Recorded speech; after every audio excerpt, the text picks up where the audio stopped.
नमस्कार, दैनिक शिव टाइम में आप सबका स्वागत है। मैं रश्मि शर्मा, कैमरामैन शुभम भगत के साथ। दर्शकों, एक बार फिर से हमारे साथ जनता के रूबरू हुए हैं रविंदर राणा जी, भारतीय जनता पार्टी जी के यूटी के प्रदेश अध्यक्ष। सबसे पहले सर को हम मुबारकबाद देंगे, क्योंकि मुबारक इसलिए कि बीजेपी ने जो कि कोर ग्रुप तथा इलेक्शन कमेटी का ने चेयरमैन की घोषणा की है। लगता है इलेक्शन का बिगुल बज गया है। अब देखना ये है कि जम्मू कश्मीर के सीएम कैंडिडेट का चेहरा क्या होंगे रविंदर राणा। आज सवाल भी करेंगे, इनसे जवाब भी लेंगे, और हमें उम्मीद है जितनी भी जनता हमें इस समय देख रही है, जब भी हम इनके साथ लाइव आते हैं तो जनता जरूर खुश होती है, क्योंकि जनता के चहेते नेता हैं ये। चलिए इनसे बात करते हैं। सर, सबसे पहले आपको बहुत बहुत बधाई देते हैं और अपने चैनल में बहुत बहुत स्वागत करते हैं। आपका बहुत बहुत धन्यवाद जी, बहुत बहुत आभार व्यक्त करता हूँ जी। ये पार्टी के अंदर एक सामान्य एक रूटीन प्रक्रिया होती है जी। कोई इसमें विशेष इस प्रकार का कोई इसको निर्णय या अलग से इसको कोई संगठनात्मक निर्णय से अलग से नहीं होता है। पार्टी के अंदर अनेक प्रकार की व्यवस्थाओं के लिए अलग से प्रकार का सिस्टम होता है। पर बहुत बड़ी जिम्मेदारी आपको सौंपी गई है सर। देखिए, हम कार्यकर्ता हैं, मैं स्वयंसेवक हूँ जी। बचपन से ही स्वयंसेवक के नाते से मैंने कार्य किया है जी। और राजनीति के अंदर भी एक स्वयंसेवक, एक कार्यकर्ता के नाते से हम काम करते हैं।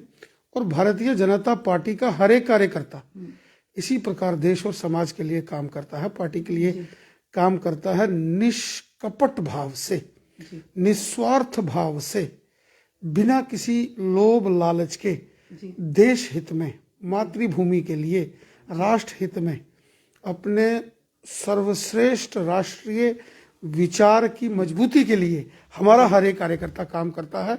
हम यहाँ राजनीति में कोई सत्ता, किसी पद प्रतिष्ठा, कोई लोभ लालच के लिए नहीं होते हैं। हमारा एक ही लक्ष्य होता है, हमारा देश, हमारी भारत माता, हमारा तिरंगा झंडा। जी बिल्कुल।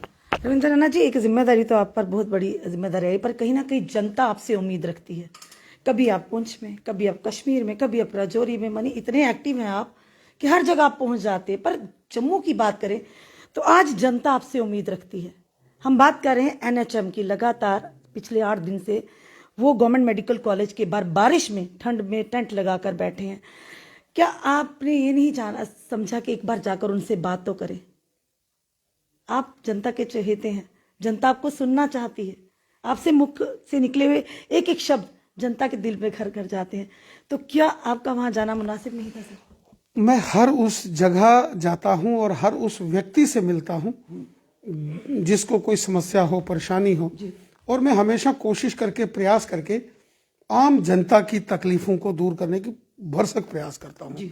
24 घंटे जो होते हैं वो हमारे कार्य के होते हैं। दिन रात काम हमारे कार्यकर्ता करते हैं।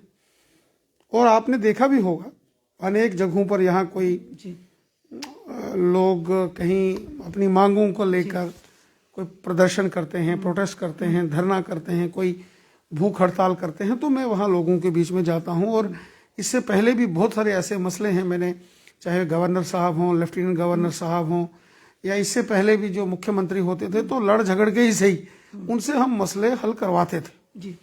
मुझे आज भी याद है, ये जो सांबा में सेंट्रल यूनिवर्सिटी बनी है, इसको यहाँ से शिफ्ट कर दिया गया था। ये इसका हक जम्मू का मार दिया गया था और एक लंबी लड़ाई हमने लड़ी थी। और जम्मू यूनिवर्सिटी के गेट के बाहर जब विद्यार्थी प्रदर्शन कर रहे थे, और मैं भी उसमें शामिल था, और वो जो उस वक्त लाठी चार्ज हुआ था, उस लाठियों के निशान आज भी मेरी पीठ पर है। तो हमने हमेशा निस्वार्थ भाव से जनता की भलाई के लिए सेवादार बन के काम किया है। और जो जहां से कोई साथी सहयोगी आया जिसने अपनी समस्या हमें बताई, हमने उनकी समस्या बात मैं सर एनएचएम की कर रही हूँ। लगातार 8 दिन से वहां पर है। क्या आपने एक बार भी उनकी जाकर बात सुनी? मेरे पास एनएचएम, डेली वेजर्स, एसपीओस, वीडीसीज जैसे अलग अलग डिपार्टमेंटों के कार्यकर्ता, जो एनवाईसीज के लोग, या जो अन्य अन्य विभागों के अंदर कोई बच्चे अपीयर हुए हों तो वहाँ जस्टिस ना मिला हो तो वो मेरे पास आते हैं। जी तो मैं हमेशा उनकी समस्याओं को लेकर लड़ता हूँ, जी उनकी बुलंद आवाज बनकर मैं काम करता हूँ।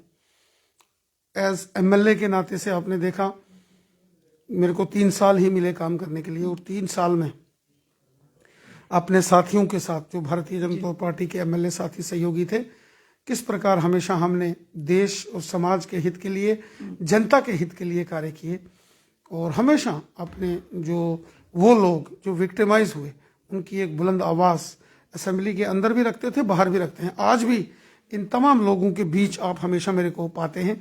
आपने कहा, मेरे को कहा कि आपको लोग बहुत पसंद करते हैं, इसीलिए कि मैं जनता का सेवादार हूं, जनता के बीच में रहता हूं। अगर पसंद करते तो जनता उम्मीद भी तो आपसे ही रखती जी बिल्कुल बिल्कुल, और इसीलिए मैं निस्वार्थ भाव से पूरी कमिटमेंट के साथ हमेशा जनता के बीच में रहता हूं, लोगों के भलाई के लिए सोचता हूं, नौजवानों की भलाई, बच्चों की भलाई, बुजुर्गों की भलाई, माता बहनों की भलाई, समाज के हर वर्ग की भलाई, हिंदू मुस्लिम सिख ईसाई, गुजर बकरवाल हो, पहाड़ी कबीले के लोग हों, रेफ्यूजीज हों, विस्थापित हों, जम्मू संभाग के हों या कश्मीर के हों, मैं समाज के हर वर्ग की चिंता करता हूं, और समाज के अंदर हर एक व्यक्ति तक इंसाफ पहुंचे, इसके लिए मैं लड़ता हूं। जी सर, जिस तरह से बात करें, लगातार आपने डेली वेजर्स को भी आश्वासन दिया। कुछ दिन पहले भी हमने इंटरव्यू किया था, उन्होंने ये कहा कि अब हमें कहीं ना कहीं उम्मीद की किरण जागी है, कि रविंदर रैना जी ने कहा कि आपका जरूर मसला हल होगा। अब कब होगा कब नहीं ये तो हम नहीं जानते,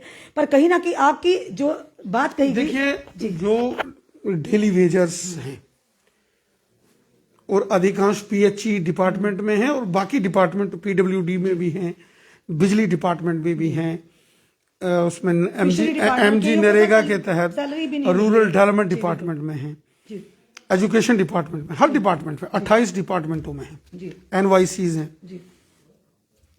इन सब की हमेशा बुलंद आवाज बन के बीजेपी ने और रविंदर रैना ने काम किया है। ये हम लोग ही थे जिन्होंने पहली बार ऑनलाइन सभी डेली वेजर्स मुलाजमों की रजिस्ट्रेशन की थी। रश्मि जी, ये बीजेपी थी कि जिन्होंने तमाम डेली वेजर्स को रजिस्टर्ड करने के बाद कहा कि इनकी बायोमेट्रिक अटेंडेंस होगी, ताकि ये गवर्नमेंट एम्प्लॉय के नाते से इनको कंसीडर किया जाए। इनका जो फंड दिया जाता था, कंटेजेंसी फंड, कुछ सेविंग हो गई अलग अलग डिपार्टमेंटों की, तो वो दिवाली और ईद पर देते थे। हमने 6750 रुपया ऑनरेरियम वो तय हुआ, और सबके लिए बराबर, वरना कोई 250, कोई 500, कोई 1000, कोई 1500 होता था। और हमने कोशिश की, और आगे भी मैं कोशिश कर रहा हूं। श्री रवि हंस जी हों या उनकी टीम के तमाम बाकी साथी हैं जो कि all department daily wagers association के नाते से काम करते हैं, मैं उनको स्वयं लेफ्टिनेंट गवर्नर साहब मनोज सिन्हा साहब के पास खुद अपनी गाड़ी में बिठा के ले गया था। वो बहुत मेहनती हैं। मैं डेली वेजर्स के तौर पर काम करने वाले अपने भाई बहनों की बहुत इज्जत करता हूं।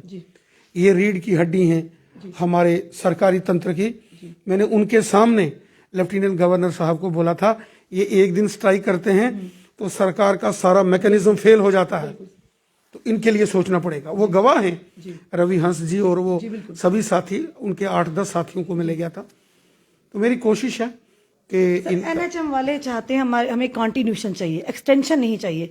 वो इस समय अड़े हुए हैं, बाहर बच्चे बैठे, और जिस तरह से कोविड लगातार अपना पैर पसार रहा है, तो क्या उनका वहां बैठना सही रहेगा इस माहौल में, जिस तरह से लगातार केसेस बढ़ते जा रहे, पूरे देश में लाख भी पार कर चुके हैं? तो जी, एक तो कोरोना बड़ी तेजी से वापिस जो है वो पैर पसार रहा है। कल प्रधानमंत्री जी ने स्वास्थ्य मंत्री और सभी डिपार्टमेंट के महत्वपूर्ण साथियों के साथ बैठक करके इसका एक पूरा एक स्वरूप, एक पॉलिसी बनाई है कि ये कोरोना को कैसे कंट्रोल किया जाए, और उनके लिए उन्होंने सारी डायरेक्शंस दी हैं। और मुझे उम्मीद है कि जिस प्रकार वैक्सीनेशन ड्राइव चली थी, और अब बच्चों को जिस तरीके से वैक्सीन लगाई जाएगी और बाद में बूस्टर डोज उसकी भी तैयारी हो रही है, तो मुझे लगता है कि प्रधानमंत्री जी मेहनत कर रहे हैं। लेकिन हम सबको भी, जो आम समाज है और आपके चैनल के जितने दर्शक हैं, मैं उनसे भी रिक्वेस्ट करूंगा कि वो जो प्रधानमंत्री जी ने पहली कोरोना की लहर में कहा था 2 गज की दूरी, मास्क है जरूरी, सैनिटाइजर का इस्तेमाल करें, बार बार अपने हाथ धोएं, भीड़ भाड़ वाले एरिया में जाने से बचें, बिल्कुल वही जो आप इस समय हिदायत दे रहे हैं हमारी जनता को। वहीं दूसरी तरफ महबूबा मुफ्ती कहीं ना कहीं सवालों के कटघरे में आपको खड़ा करे कि भाजपा के लिए रैलीज जायज हैं, भाजपा के लिए कोई एसओपीज नहीं है, अगर कोई पीडीपी करती है रैली, उन पर एफआईआर लगती है या उन पर एक्शन होता है, तो ऐसा क्यों सर चल रहा है? महबूबा मुफ्ती देखिए, आप खुद जब बीजेपी ऑफिस में आए तो मुझे लगता है कि आपको काफी देर लगी यहाँ पहुंचने में। कारण ये है कि हमने सख्ती के साथ मना किया हुआ है, क्योंकि जान है तो जहान है। काम आज नहीं तो कल हो जाएंगे, रैलियां आज नहीं तो कल हो जाएंगी, मीटिंगें आज नहीं तो कल हो जाएंगी, लेकिन अगर कोई कोरोना की चपेट में आ गया तो मुश्किल होती है। हमने देखा है इस कोरोना की पहली और दूसरी लहर में कितने लोगों ने अपनी जानें गंवाई हैं। इसलिए हमारी कोशिश है कि कोरोना के इस संक्रमण को, इन्फेक्शन को रोका जाए, कोरोना वायरस को रोका जाए, इसके लिए हमारा एक प्रयास है। सर, जिस तरह से अब इलेक्शन का समझिए कि बिगुल बज चुका है, इस बार आपने बड़े दावे से कहा 50 पार भाजपा, पर वही कांग्रेस कहती है कि लखनपुर के पार। देखिए, कांग्रेस पार्टी ने हमेशा समाज में जहर घोलकर देश को तोड़ने की कोशिश की है। ये वही कांग्रेस पार्टी है जिन्होंने पिछले दिनों जब 5 जनवरी को माननीय प्रधानमंत्री नरेंद्र मोदी साहब पंजाब में एक रैली के कार्यक्रम में जा रहे थे, शहीदों के स्मारक पर जाकर उन्हें पुष्पांजलि करने की तैयारी में थे, तो किस प्रकार भयंकर सुरक्षा में चूक पंजाब के अंदर कांग्रेस की सरकार ने की। और ये अचानक नहीं हुआ, ये एक साजिश थी। आप जानते हैं, ये यही कांग्रेस पार्टी है जिसने 1984 में सिख विरोधी दंगे करवाए थे। ये वही कांग्रेस है जिसने 1984 में हजारों बेगुनाह सिखों का कत्ल दिल्ली में, पंजाब में, हरियाणा में, यूपी में, देश भर में कराया था। और एक बार फिर कांग्रेस की पंजाब की सरकार की ये साजिश थी। पर कांग्रेस कहीं ना कहीं ये कांग्रेस की पंजाब सरकार की साजिश थी कि प्रधानमंत्री जी जिस रास्ते से रैली स्थल और शहीदों को श्रद्धांजलि देने जा रहे हैं, वहां बीच में उपद्रव किया जाए, वहां कोई गोलीबारी हो, पथराव हो और पूरे देश के अंदर फिर हंगामे हो। कांग्रेस फिर से 1984 जैसा नरसंहार कराना चाहती थी, जो प्रधानमंत्री नरेंद्र मोदी साहब की जबरदस्त समझदारी और विजन से मोदी साहब ने कांग्रेस का वो प्लान फेल कर दिया। वरना कांग्रेस पार्टी प्रधानमंत्री जी की सुरक्षा में खिलवाड़ करके पर वही दूसरी तरफ बहुत बड़ी साजिश कर रही थी। कांग्रेस पार्टी चाहती थी कि प्रधानमंत्री जी की सुरक्षा में चूक हो, वहां कोई गड़बड़ हो और फिर से 1984 जैसे हालात बने। कांग्रेस पार्टी सिखों की कातिल है। सिख जो देशभगत हैं, जो हमेशा देश के लिए मरते मिटते हैं, वतन परस्त हैं। सिख गुरु गोविंद सिंह जी महाराज, गुरु तेग बहादुर जी महाराज, गुरु गोविंद सिंह जी महाराज जी के 4 साहबजादे, जिनके शहीदी को सलाम करते हुए मोदी साहब ने 26 दिसंबर को वीर बाल दिवस के नाते से बनाने की घोषणा की। कांग्रेस पार्टी चाहती थी 5 जनवरी के दिन पंजाब में प्रधानमंत्री जी की सुरक्षा में जो साजिश कांग्रेस ने की, वो चाहती थी कि इससे हालात खराब हों और 1984 जैसे दंगे कांग्रेस करवाना चाहती थी, जो प्रधानमंत्री जी की सूझबूझ और जबरदस्त समझदारी से वो कांग्रेस की साजिश विफल हुई है। देश कांग्रेस को नहीं माफ। वही दूसरी तरफ रविंदर रन्ना जी, कांग्रेस साफ तौर पर पल्ला झाड़ रही, कह रहे कि ऐसा कुछ भी नहीं हुआ था, बल्कि माननीय प्रधानमंत्री जी जो रैली को संबोधित करने जा रहे थे, वहां के लोगों ने नकारा उस रैली को और कहीं कहीं षड्यंत्र है कांग्रेस को बदनाम करने का। देखिए, रैली में कितनी संख्या थी या नहीं थी, वो प्रधानमंत्री जी जब वहां जाते तो उसके बाद वो वीडियो सारे मीडिया में आते ना, लेकिन रास्ते में ही एक साजिश के तौर पर रोका गया। और सीधी सीधी साजिश ये थी पंजाब कांग्रेस गवर्नमेंट की कि जब प्रधानमंत्री जी की गाड़ियां रुकेंगी, वहां कोई उपद्रव होगा, हुड़दंग मचेगा, गोलीबारी होगी, पथराव होगा और गोलीबारी में कुछ लोगों की जानें जाएंगी, उसके बाद पूरे देश में जी हिंदुओं और सिखों को आपस में लड़ाने की साजिश कांग्रेस की थी, जो कांग्रेस ने 1984 में किया, सिखों के खिलाफ साजिश और षड्यंत्र किया। वो पुनः पंजाब की कांग्रेस उस 1984 के दंगों को दोहराने की साजिश कर रही थी, जिसको प्रधानमंत्री जी ने समझदारी से टाल दिया और कांग्रेस की साजिश विफल हो गई। ये कांग्रेस समाज में जहर घोलकर, कभी हिंदू मुसलमान, कभी हिंदू सिख लड़ाकर जहर घोलकर राजनीति करने की साजिश करती है, क्योंकि कांग्रेस को मालूम है कि उसकी जमीन खिसक चुकी है। चुनावों में वो नरेंद्र मोदी साहब से और बीजेपी से कांग्रेस कभी जीत नहीं सकती, लेकिन इस प्रकार का प्रोपेगेंडा और जहर घोलकर वो देश में बांटने की राजनीति करती है। देश कांग्रेस को कभी जा रहा है कि भाजपा जो गुजर बकर वालों पर अब राजनीति कर रही है, क्योंकि आप सर गोजरी बड़ी अच्छी बोल लेते हैं। देखिए, गुजर हो, बकरवाल हो या पहाड़ी हो, ये एक माँ के तीन बेटे हैं, तीनों के साथ इंसाफ हो, जस्टिस हो, ये भारतीय जनता पार्टी की हमेशा कोशिश है। मोदी साहब का मिशन है सबका साथ, सबका विकास, सबका विश्वास, सब हमारे हैं, सब की चिंता करना। पर बच्चे जो पूछ रहे हैं, एनएचएम के बच्चे जो आपसे पूछ रहे हैं, क्या उनको कंटिन्यूशन नहीं मिलना चाहिए? जो ऑलरेडी ट्रेंड है, जिस तरह से हालात बिगड़ बद से बदतर होते, पिछली बार भी जब इनको 3 महीने का एक्सटेंशन हुआ था, तो मैंने इनका विषय लेफ्टिनेंट गवर्नर साहब के सामने रखा था। क्योंकि कोरोना की तीसरी लहर दस्तक दे रही है और ये सभी एनएचएम के जो हमारे बेटे बेटियां हैं, हमारे बच्चे हैं, ये बहुत इंपॉर्टेंट रोल अदा कर रहे हैं। मैं लेफ्टिनेंट गवर्नर साहब से ये गुजारिश करूंगा, रिक्वेस्ट करूंगा कि इनकी सर्विसेज को आगे कंटिन्यू रखा जाए। जी धन्यवाद सर। सर एक सवाल जाते जाते और पूछेंगे कि क्या वाकई इस बार जो आपने कहा है, आह्वान किया है 50 पार, क्या जनता 50 पार कर पाएगी या कांग्रेस ने जिस तरह से कहा, जिस तरीके से कश्मीर घाटी में हो या रजौरी, पुंछ में, डोडा, किश्तवाड़, रामबन आप में, तो बहुत एक्टिव है, हमने देखा हर जगह, रियासी, सांबा, कठुआ, जम्मू, अखनूर, आरसपुरा, सांबा, इन तमाम एरियाज में, या जम्मू शहर हो,